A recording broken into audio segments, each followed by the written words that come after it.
tonic herbalist extraordinaire, and he's going to guide us into an introduction on Taoist tonic herbs and tonic herbalism.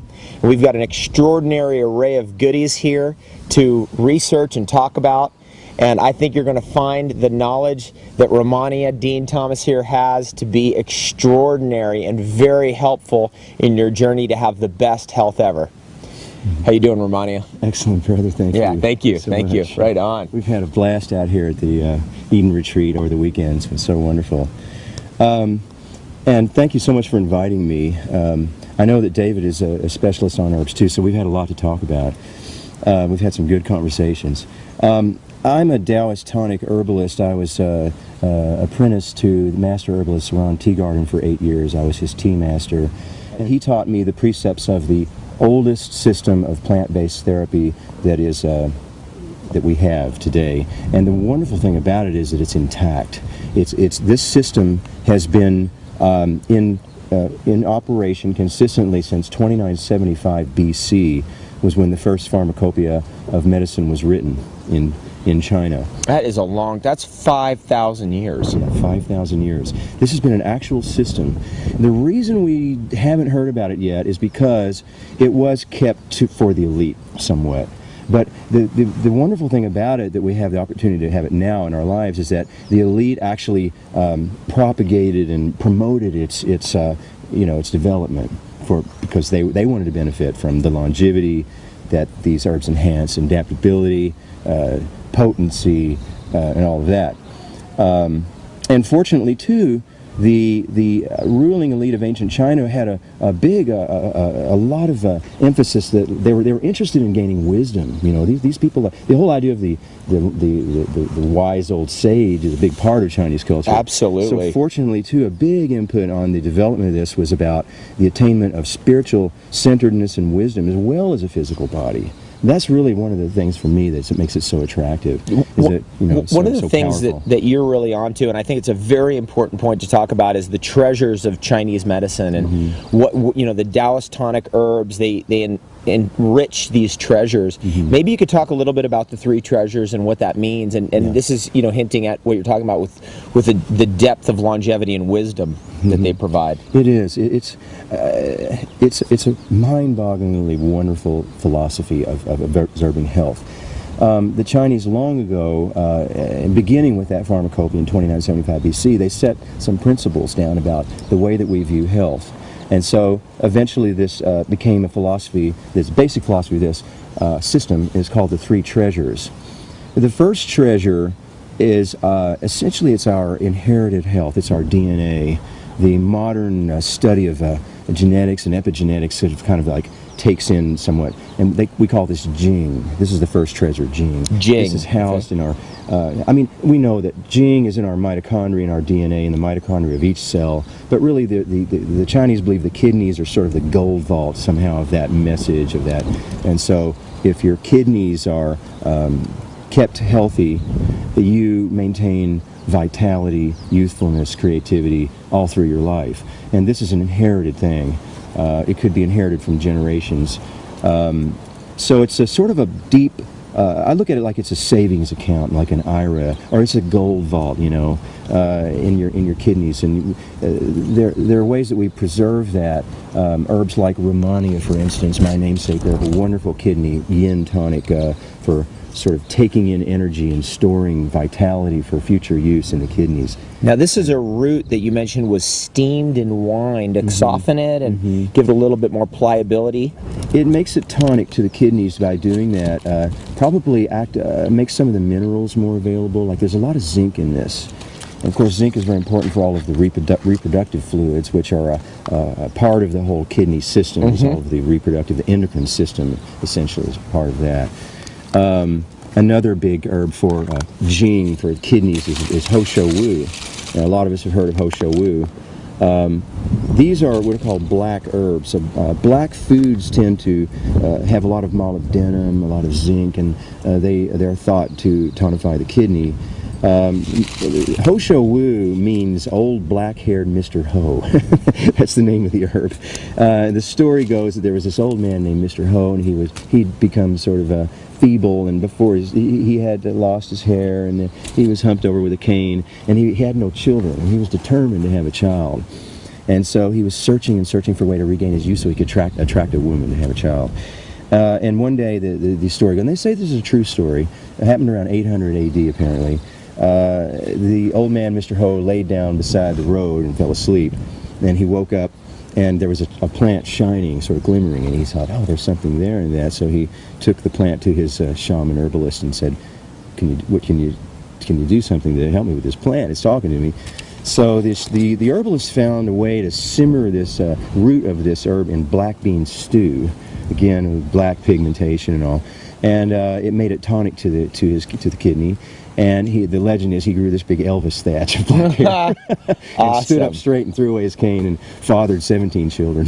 That's and amazing. They say it's a true story. I'm sure embellished a little bit, you know. Yeah. The thing is, this is a very powerful herb for rejuvenating. And that's the thing that we want to understand, is that when Jing is something that needs to be preserved, and it's leaked. The Chinese have a term that Jing can be leaked. Stress is a big Jing leak. Childbirth with women is a big Jing leak. Or giving a great deal of that essence to another life.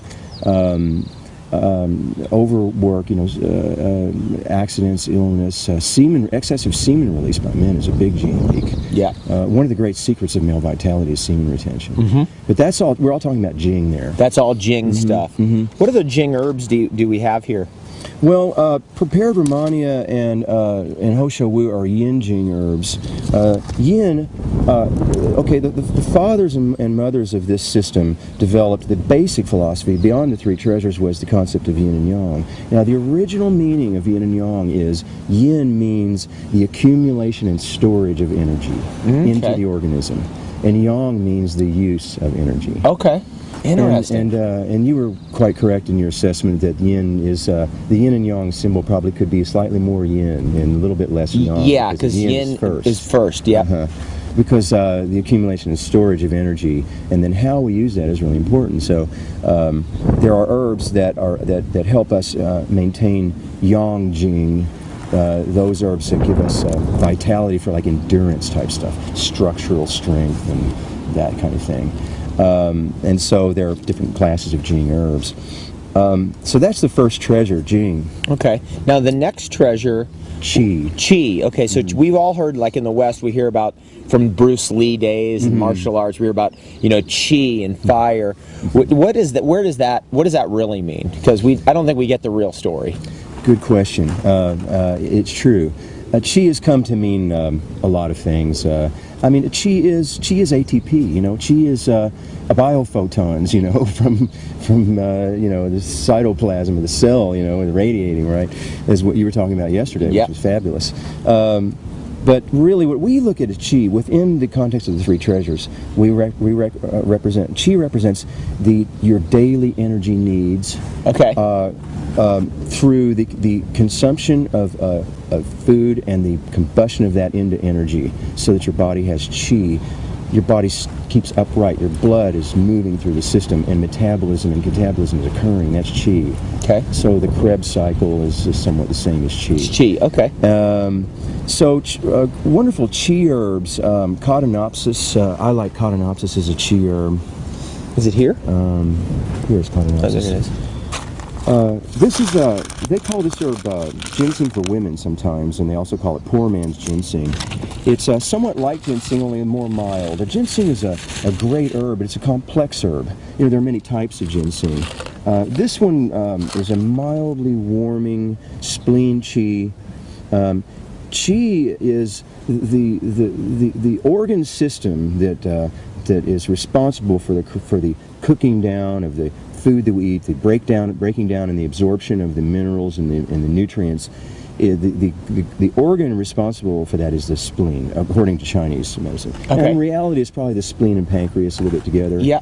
And so what we want to do is we want to tonify the spleen. Now, with raw foodists, it's and a lot of vegetarians, it's really important to make sure that the spleen is nice and warm and dry. You want the cooker turned up in there. You want to get that cellulose of the raw materials that's going in and break through that and get the nutrients out. And so spleen qi herbs are really a really wonderful, vital component in a raw foodist herbal arsenal. Okay, let's just go back to that right now, because that's a really important point.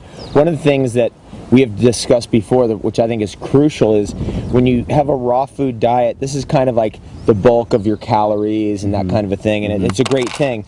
And when there's imbalances in the system, then we can go to Taoist tonic herbalism to rebalance our system. Isn't that or to maintain the balance? And this is where we're fusing these two worlds together, and it's really an opportunity that we all have now, is like to take the best of the best. Absolutely. We don't have to be stuck on any one thing. We don't have to cook lettuce anymore.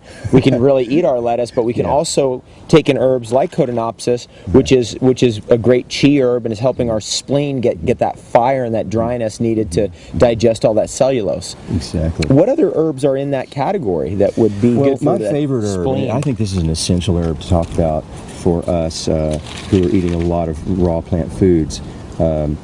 White Atractylodes. Okay. I love this herb. Just a wonderful herb here. The white Atractylodes is the #1 herb in all of the Chinese materia medica for tonifying the spleen. Now, here's what happens. Sometimes dampness can occur, water edema and bloating, particularly in women. Men, it gets a little more like phlegmy sometimes. This shows up as a kind of a pale coating, maybe a bloated tongue with some teeth marks on the side. But women tend to hold moisture in here sometimes. And then in that case, you get that classic Chinese term, damp spleen, which the Chinese doctor always mentions. Well, this herb goes in, and what it does, though, is that it's famous for what we call warming the middle jowl, warm the area here and help to remove some of the damp, activate the spleen, but not hitting the nervous system with like alkaloids like coffee or stimulants, you know. That's not the way we want to go, because we don't want to burn out our adrenals trying to get our spleen working. Because then we're hitting Jing. If we're hitting our adrenals, we're going into the kidneys. So we don't want to do that. We want to support Jing by Jing is like the wax of the candle, but qi is the fire that's burning. We want that fire nice and hot, you know, and a good flame. That's qi. It seems like the American generations that we're a part of have a lot of qi, right? They have a lot of like fire, but not really good jing that holds the container together. It's kind of like a classical like rock star problem. You know, like exactly all the fire and all of that, but then when it comes right down to like the container that can hold it burns out. But we're seeing even now with this generation that's coming in more qi problems, right? Like probably there's just not enough fuel in the food to bring the qi on. Yeah, a foodless food, no qi. It's like your system isn't running at full speed. One of the main functions of the spleen and qi is to derive new blood, to get the kind of wrestle the iron ion out of the food, which is a process, and get the new iron ion into the old red blood cells, reactivating old red blood cells and making iron bioavailable in the body. That's a process that takes some real combustion and energy. So that's related to qi. So blood and qi in the Chinese tonic herbal system are connected to each other. They are. Interesting. Yes. Okay. And so, yeah, we want to extract the minerals and the iron through a good process, and then by doing that, we're supporting Jing. So yes, you're seeing the devitalized foods that people are eating in our mainstream society. They don't have the fuel, and they're lacking iron and minerals too. It's like the right kind of iron is bioavailable, so then they don't have enough fuel running the system. So if you don't have enough qi keeping your system up, you start sort of dipping into your Jing. You don't have an ATM account going for your daily energy needs. You start dipping into your gold vault. And at a certain point, that's where we start to see signs of aging in a person when they're really going into their Jing. So a lot of American people, we're seeing kind of, really, I would say rapid signs of aging in some regards. Okay. You know, just prematurely gray hair. Kind of starting to shrink. You know, getting kind of slow, fuzzy in the head. You know. So qi's the fire, just to review, and then.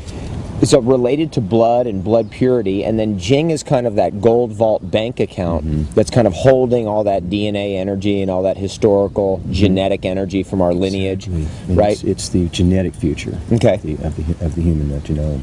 Awesome. Now, what else and, is there?